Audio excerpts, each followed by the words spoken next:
Hoy es lunes 11 de noviembre. Este es el informe semanal del Movimiento Larruchista. Mi nombre es Denis Small. Bienvenidos a todos ustedes.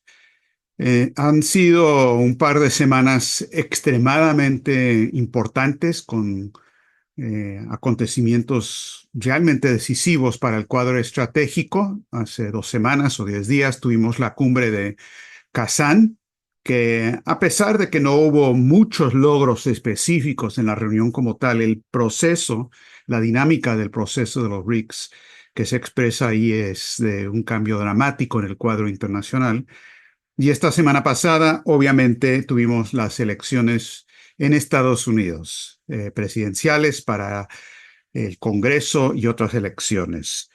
Esto fue el 5 de noviembre, el martes 5, y el miércoles 6, cuando los europeos estaban despertando en la mañana para conocer las noticias de las elecciones en Estados Unidos y de la victoria de Donald Trump, eh, que tuvo un peso, un tamaño para muchos inesperado, pero al despertar en la mañana, los alemanes se tuvieron la noticia de que había caído el gobierno de Alemania, el gobierno de Schulz. Ahora, exactamente cuándo se va a reorganizar, cómo va a ser, todo eso está por verse, pero el hecho es que la coalición tricolor del semáforo, como le dicen allá, del SPD, el Partido Socialdemócrata, los Verdes y el FDP, simplemente ya no tiene mayoría para poder gobernar.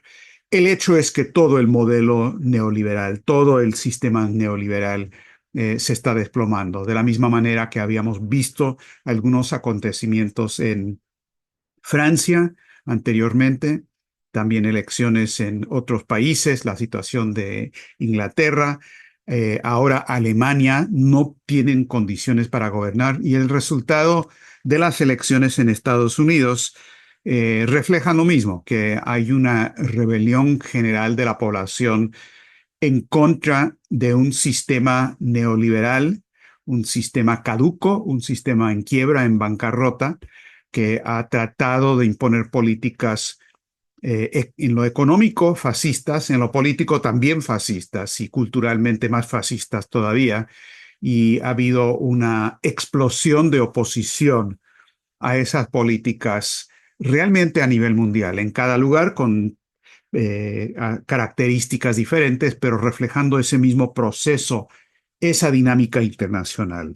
Entonces, el 5 de noviembre cae el sistema en Estados Unidos, se elige a Donald Trump. El 6 de noviembre cae el gobierno alemán. Y el 7 de noviembre, el presidente Putin de Rusia, participando en una reunión internacional del Club de Discusión Valdai, que se había programado anteriormente, en una discusión de 3 o 4 días, del 4 al 7 de noviembre. Se sabía que iba a ser en el periodo de las elecciones de Estados Unidos. Putin habló el 7, después de las elecciones, tuvo una presentación de un poco menos de una hora y luego preguntas, discusión con el público presente que duró más de 3 horas. Pasada la medianoche, por fin terminaron. Lo que Putin dijo ahí fue realmente más que significativo. Significa un cambio en términos de la manera en que los rusos están abordando la situación, con una perspectiva y una profundidad realmente muy importante. Putin empezó hablando de que se había desplomado, que se estaba desplomando el antiguo orden mundial. Dijo, está dejando de existir de forma irreversible. Dijo, en realidad ya ha desaparecido y se está desarrollando una lucha seria e irreconciliable por el desarrollo de un nuevo orden mundial. Es irreconciliable, sobre todo, porque ni siquiera se trata de una lucha por el poder o la influencia geopolítica. Se trata, ojo, se trata de un enfrentamiento de los principios mismos que fundamentarán las relaciones de los países y los pueblos en la próxima etapa histórica. Dijo que es una cuestión si la sociedad humana podrá conservar sus principios éticos humanistas y si al individuo le será posible seguir siendo humano. Luego habló de que este es un proceso irreversible, que la historia tiene su propia marcha y no se puede detener. Dijo que hay ciertos círculos en Occidente que están dispuestos a llegar a cualquier extremo para defender este sistema ya caduco, irreversiblemente caduco, pero dijo que a la vez que hay gente que está, dijo él, empujando al mundo hacia la decadencia y contradiciendo flagrantemente los auténticos intereses de los pueblos de Estados Unidos y de los países europeos, dijo Putin, confío en que tarde o temprano Occidente se dará cuenta de ello. Es decir, está diciendo que lo que está ocurriendo va en contra de los auténticos intereses de Estados Unidos y de Europa. Esta es una orientación que es consistente con lo que dijo en la reunión en Kazán de los BRICS, extremadamente importante porque no es la perspectiva que tiene todo el mundo en Rusia. Hay quienes están diciendo pues que se hunda Occidente, no nos importa, o también algunos gente desesperada, históricamente fastidiada y desesperada en los países del sur que dicen lo mismo, que como nos han destruido por tanto tiempo, pues que se vayan ellos al infierno, no nos importa. Putin no está diciendo eso porque reconoce las consecuencias, como lo hemos dicho nosotros en el Instituto Schiller por mucho tiempo, de que eso significa guerra termonuclear y que tiene que haber una tercera opción, una tercera alternativa, que no sea ni por un lado sumisión al sistema unipolar fascista, ni tampoco guerra termonuclear entre dos sistemas contradictorios. Tiene que haber algún tipo de solución. Y dice Putin, confío en que tarde o temprano Occidente se dará cuenta de ello. Dice, Rusia no ve a la civilización occidental como un adversario, ni plantea la cuestión de nosotros o ellos. Reitero, dijo, el o estás con nosotros o en contra de nosotros no forma parte de nuestro vocabulario. Dijo, Occidente ha acumulado verdaderamente importantes recursos humanos, intelectuales, culturales y materiales que le permitieron prosperar como uno de los componentes esenciales del sistema mundial. Entonces dice que lo que está planteando es parte del interés común, en especial para Occidente mismo. Planteado el problema de esa manera, Putin pasa a hablar de lo que él considera que es la solución y habla en términos filosóficos, y el aspecto filosófico es de gran importancia. Dijo lo siguiente: el ascenso de naciones y culturas que anteriormente habían permanecido en la periferia de la política mundial por una u otra razón, significa que sus distintas ideas sobre el derecho y la justicia desempeñan un papel cada vez más importante. Son diversas. Esto puede dar la impresión de discordia y quizás de cacofonía, pero esto solo se trata de la fase inicial. Estoy profundamente convencido, dijo Putin, de que el único nuevo sistema internacional que es posible es el de la polifonía, en el que muchos tonos y muchos temas musicales suenan juntos para formar una armonía.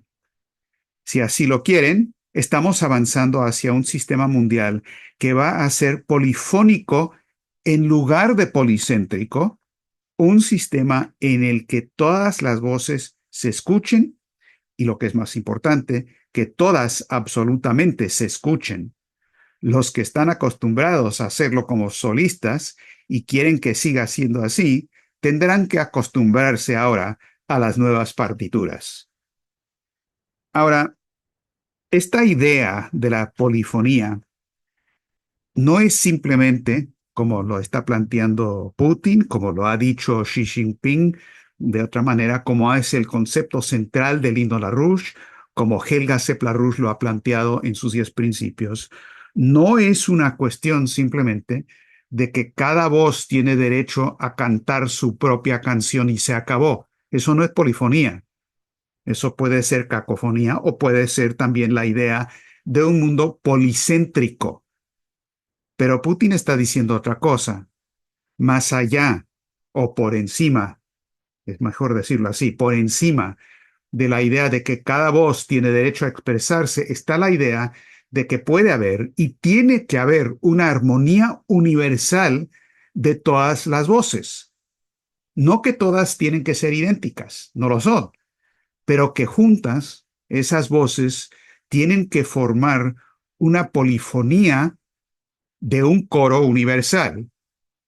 Ahora, lo que diríamos nosotros, lo que dijo LaRouche en muchos de sus escritos, es que el concepto de polifonía no es simplemente que uno tiene varias voces que se pueden unir de una forma bonita, sino que una verdadera composición musical clásica tiene incorporada la idea del desarrollo de una idea musical y el desenvolvimiento de esa idea a través de la interrelación de las diferentes voces, que es una polifonía en dinámica, es decir, que va creando a través de la polifonía nuevos conceptos y avances en esa idea musical que se expresan única y exclusivamente de manera polifónica.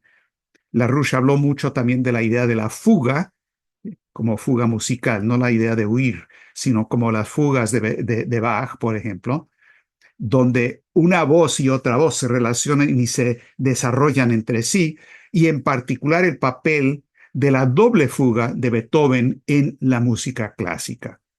Ahora, todo esto último no lo dijo Putin, pero la idea que está presentando es esencial y va exactamente en esa dirección.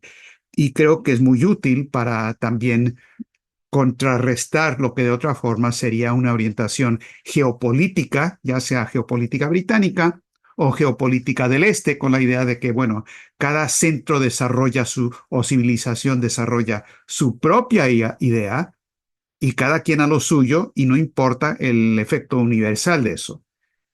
Nos lleva más bien la idea de polifonía al concepto de una sola humanidad y que el interés nacional, la soberanía nacional, el desarrollo de lo particular es válido en la medida en que aporta y contribuye al beneficio de la especie en su totalidad. Este es un concepto requerido para salir del problema actual, de la crisis económica, de la crisis política y demás. Ninguna otra orientación, ningún concepto inferior a este concepto de la música clásica, de la idea de la polifonía, y el desarrollo de ideas musicales en la economía, por ejemplo, va a ser adecuado para resolver la crisis de hoy. Entonces, lo que Putin dijo aquí, por supuesto, casi no se ha cubierto en Occidente. He visto algunas reflexiones de esto o se refleja algo de esto en algunos youtuberos, pero que absurdamente ponen el título de Putin con la idea de la polifonía y luego ponen a los Beatles, los cuatro Beatles, es insulto, francamente, a la idea de la música clásica y lo que está diciendo Putin. Eso no es polifonía, eso es lo que los británicos mismos introdujeron para destruir la cultura clásica entre la juventud y en buena medida lo han logrado. Ahora, el comentario de Helga LaRouche sobre este cuadro, las elecciones de Estados Unidos, y ahorita les voy a dar algunos detalles muy importantes sobre las elecciones, la respuesta de Putin y el cuadro actual, la perspectiva que presentó Helga Sepp-LaRouche en estos últimos días es la siguiente. Estamos en un momento de una singularidad histórica. Singularidad, acuérdense, tiene que ver con cuando un sistema que explica o funciona en un momento actual del proceso dinámico deja de funcionar. Por ejemplo, cuando una explicación matemática no explica una realidad física, eso se llama una singularidad o una discontinuidad matemática. Ahora estamos en una singularidad. El sistema ya no funciona. Como dijo Putin, no es que va a dejar de funcionar, ya no funciona. El sistema está exhausto, no puede funcionar. Se ve en Alemania, se ve en Estados Unidos. Pero la cuestión pendiente, la cuestión que esto plantea, no es que va a haber una solución inmediata, automática, por la dinámica irreversible de la historia que nos va a llevar necesariamente a una solución superior. Nosotros no somos proponentes de un materialismo dialéctico, materialista, en el sentido de que las cosas pasan y ya. El papel clave es el papel del hombre, el papel de la voluntad humana, de la especie humana, del voluntarismo, como hubiera dicho Lenin, pero no todos los marxistas, ni mucho menos. Pero Lenin muy correctamente enfoca sobre ese aspecto, como también lo hace Putin y lo hace Xi Jinping, y lo hace Cusa, y lo hace Leibniz, y lo hace LaRouche, que el papel del hombre es tomar una situación donde el sistema actual ha llegado a su extremo, donde deja de funcionar, donde si sigue existiendo la especie humana va a desaparecer. Y la cuestión luego es, ¿vamos o no vamos a lograr un cambio fundamental de paradigma para que la especie humana pueda seguir progresando? Esto es lo que pasó en la transición del medioevo al renacimiento. Esto es lo que pasó en la Revolución Americana, es lo que pasó en Alemania Weimar con el Renacimiento alemán, y es la situación que tenemos ahora. La pregunta es si tendremos o no la aptitud moral, que es una frase que LaRouche siempre mencionaba, tendremos como seres humanos la aptitud moral para sobrevivir, es decir, para desarrollarnos. Tenemos una situación de gran potencial, pero también de extremos peligros que no han desaparecido. Helga Seplan-Rouge explicó, y esto es muy importante que se entienda dentro y fuera de Estados Unidos, que la elección de Trump, como el Trump 47, esto es muy diferente a Trump 45. No es lo mismo. Sería un error pensar que esto simplemente va a ser algo calcado, aunque él mismo no quiera pensar así. No va a ser lo mismo. No es lo mismo. Por varias razones. Primero, porque el mundo no es lo mismo. Porque desde ese momento, desde hace 8 años atrás, cuando asumió el poder por primera vez Trump, ahora tenemos una fuerza planetaria que es el sur global. Estaba ahí de manera incipiente, pero era nada más incipiente. Ahora tenemos algo muy diferente, como se vio expresado en los BRICS, y este es un factor que Trump va a tener que tomar en cuenta. Y la cuestión clave sobre lo que va a pasar con el gobierno de Trump no es la cuestión de Ucrania, que es muy importante lo que va a pasar ahí, no es la cuestión de Israel, Gaza o Irán, que es muy importante, pero no es lo decisivo, y tampoco es la cuestión meramente, la decisión meramente económica de que si va a imponer aranceles, qué va a pasar con los impuestos, todo eso es importante, pero no es decisivo. ¿Quién va a poner en la Reserva Federal? Si va a ser Jamie Dimon o no. La cuestión fundamental es cuál va a ser la relación entre el gobierno de Trump y la mayoría global. Si Estados Unidos y Europa pueden encontrar una manera de tener cooperación y no confrontación con China, Rusia, BRICS y la mayoría global. Y esto es algo que no está decidido. El propio Trump va a tener que aprender muchísimo. Es una pelea por el poder en Estados Unidos que ya se está librando y nosotros estamos en medio de eso. Pero estamos en una situación de gran posibilidad y de muchos cambios. Ahora, veamos un poco cómo es que ocurrió la elección en Estados Unidos, porque esta elección no fue como la anterior tampoco. Las encuestas que hizo la NBC a boca de urna cuando salieron la gente después de votar son interesantes. Normalmente las encuestas no son muy interesantes porque uno puede muy fácilmente determinar o lograr el resultado que uno desea dependiendo de cómo se formule la pregunta. Esto es muy conocido, los que hacen las encuestas lo saben perfectamente bien. Pero en este caso sí hay respuestas y resultados interesantes. El 45% de todos los que votaron dijeron que se sentían ellos peor económicamente que hace 4 años. Ese es un nivel muy alto.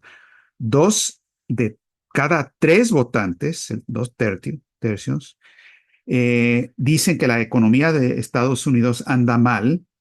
Tres cuartas partes de los votantes se sienten negativamente por cómo van las cosas en el país. O sea, el 75% de la población piensa que la cosa no va bien. El 29%, casi un tercio, está enojado por lo que pasa, siente ira, siente rabia. Y esto tiene mucho que ver con las explosiones de violencia que también hemos visto en muchos lugares. Eh, el 58% de la población desaprobó la actuación de Biden. Y esto es muy curioso. Trump hizo una campaña muy grande en torno a la idea de que iba a deportar masivamente a todos los ilegales en Estados Unidos, a todos los 11 millones que están en Estados Unidos, los vamos a deportar, todos, toditos, dijo. Pero los votantes no estaban realmente muy de acuerdo con eso. Solamente 39% apoyó la idea de Trump de que hay que expulsar a todos los migrantes. Entonces, eh, Trump es una persona muy pragmática, muy de resultados y no tanto de principios, y espero que él se dé cuenta de lo que pasó aquí. Ahora, esto es importante, todo esto es interesante, pero más interesante todavía es cuál es el margen de cambio, porque Trump ganó en los 7 estados más disputados, eh, lo que aquí se llamaban los battlegrounds states, es decir, Michigan, Pensilvania, Wisconsin y demás. Todos los que estaban muy peleados, Trump ganó en todos. Ahora, hay algo muy curioso, ustedes se acordarán, porque nosotros lo enfatizamos mucho acá, un fenómeno muy interesante dentro del Partido Demócrata, que en la primaria demócrata había surgido especialmente en estos estados y muy especialmente en el estado de Michigan, un grupo de demócratas, principalmente árabe americanos o palestino americanos, que estaban votando no a favor de Harris o a favor de Biden, sino no comprometidos, porque se tenía que votar por cómo iban a votar en el colegio electoral. Entonces votaron no comprometidos. Fue un voto negativo respecto a Biden y Harris. Ahora, en el estado de Michigan, Harris perdió por 72,000 votos. En el estado de Michigan, en la primaria demócrata, más de 100,000 votaron no comprometidos. Es decir, el voto que fue decisivo, uno de los elementos decisivos en contra de Harris, es el voto que ella perdió por el apoyo al genocidio en Gaza. En el estado de Wisconsin, Harris perdió por 33,000 votos. 48,000 votaron no comprometidos en Wisconsin, gente que se opuso al genocidio de Gaza. Harris perdió por que los demócratas son el partido del genocidio en Gaza. En el estado de Pensilvania, muy parecido. Ahí el voto por el que perdió Harris, 135,000, 120,000 votaron no comprometidos.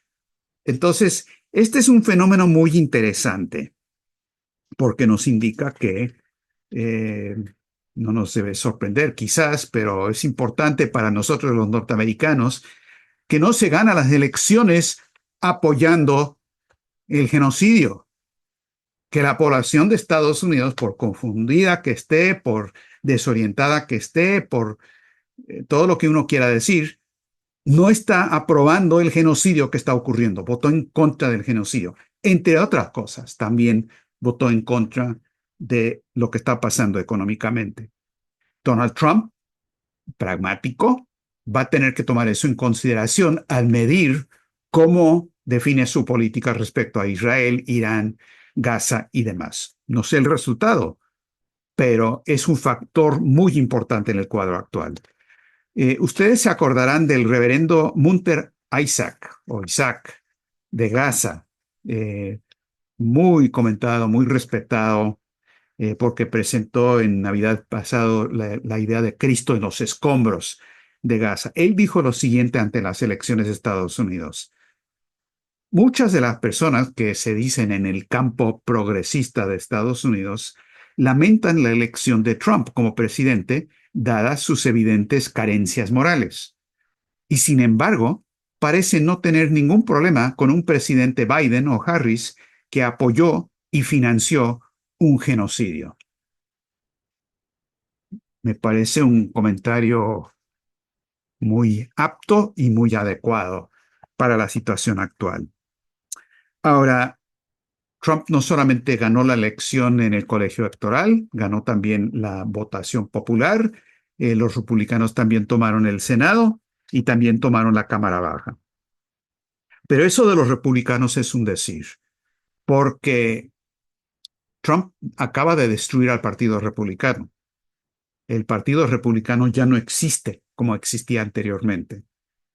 El Partido Demócrata se autodestruyó. Entonces estamos entrando a un periodo con una presidencia de Trump donde los dos grandes partidos de Estados Unidos ya no existen como existía eso anteriormente. Ahora, los británicos están absolutamente histéricos con lo que está pasando, porque lo que más les preocupa es que se pierda la relación especial de la posguerra entre Estados Unidos y el Reino Unido.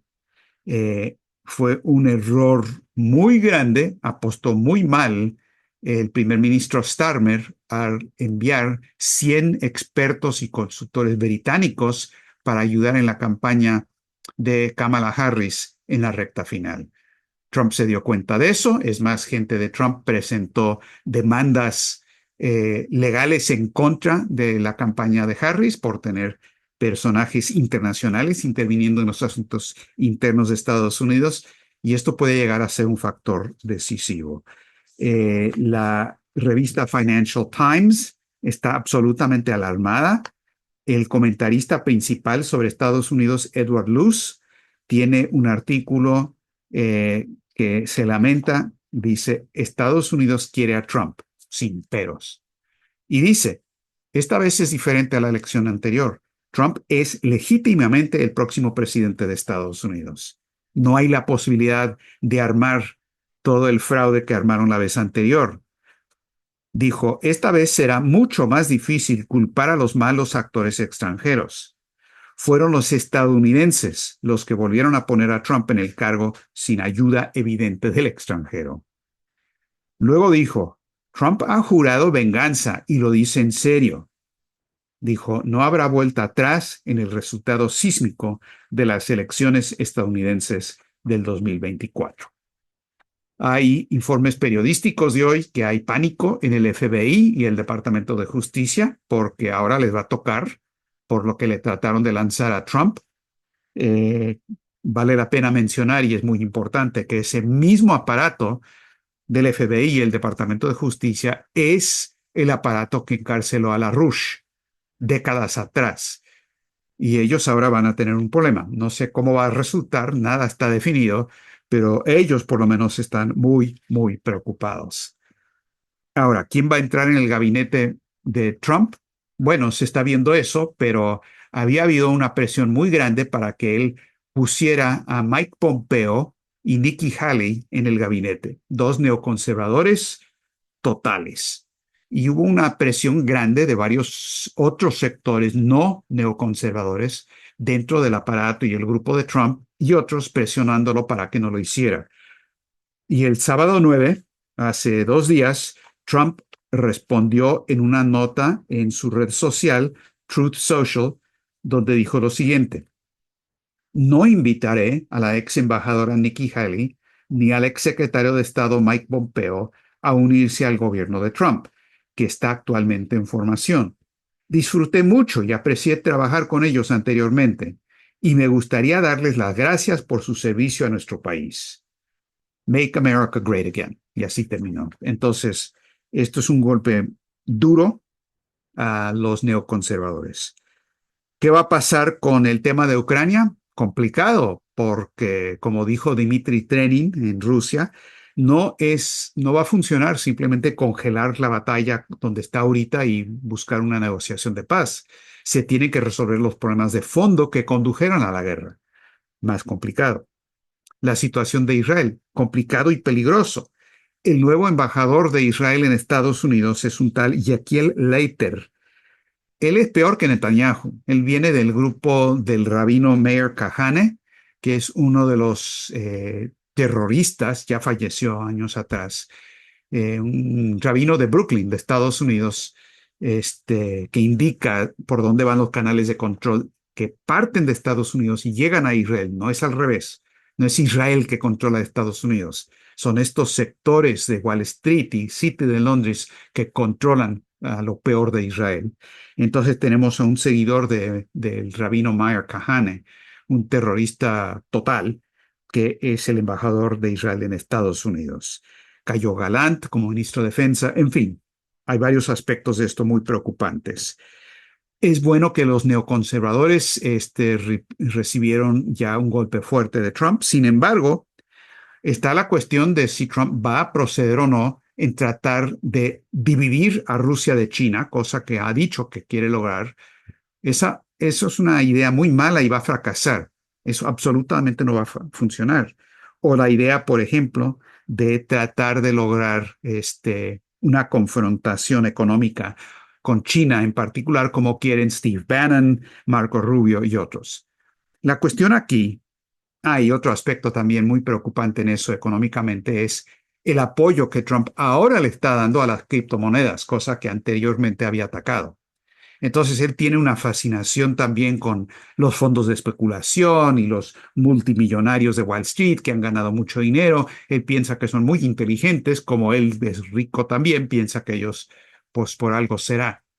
Entonces tiene una vulnerabilidad en ese aspecto. Pero la cuestión fundamental, repito y reitero, es cuál va a ser la actitud de Trump y de Europa respecto al sur global o a la mayoría global, a los BRICS, si van a encontrar o no que lo que funciona es la cooperación y no la confrontación con este sector.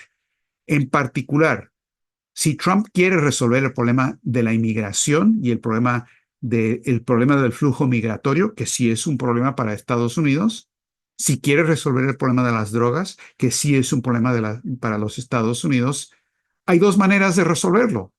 Uno es de una manera inmoral, inhumana, fascista, que es toda esta idea de cerrar la frontera y que se mueran todos si no nos importa, o está la manera de decir, bueno, logremos el desarrollo de los países del sur y ya la necesidad que ellos sienten de tener migración económicamente forzada desaparece.